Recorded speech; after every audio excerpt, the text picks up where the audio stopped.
In today's video, I'm going to teach you how to learn Gumloop, Beginner's Tutorial 2025. Start by heading to gumloop.com. Create an account using Google or your email, then verify it so you can access your workspace. Once you're in, open the dashboard. Take a moment to notice the layout and navigation. This will speed you up later. Spend 10 to 15 minutes exploring the interface. The Workflow Builder is where you design automations. Steps, sometimes called blocks, are the actions your workflow performs. Triggers start your automation.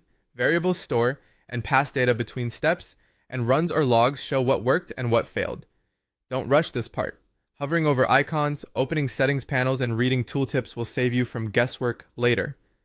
At the core, every automation follows a simple flow: trigger, then action, optionally a condition, and finally an output. You'll frequently use inputs and variables to capture values, browser or web automation to visit pages, extract text or data to pull information, AI analysis to interpret or transform that information, filters or conditions to keep only what matters, and outputs to send results to tools like spreadsheets, chat apps, or documents. Build a first simple automation to practice the basics.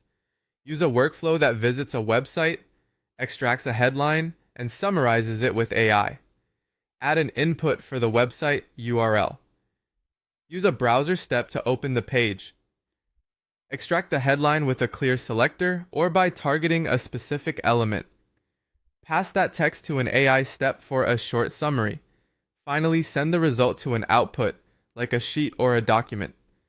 This sequence teaches inputs, extraction, AI, and outputs in one pass. Inside Gumloop, AI steps turn raw data into insights. Prompts like summarize this page in 3 bullet points, extract key offers and calls to action, classify this content by topic, or generate 5 content ideas from this work well. Be specific about length, tone, and format for better results, and store outputs in variables so you can reuse them. Practice with small real projects: a simple lead finder, competitor content analysis, a website monitoring alert, a daily research summary, or a content idea generator.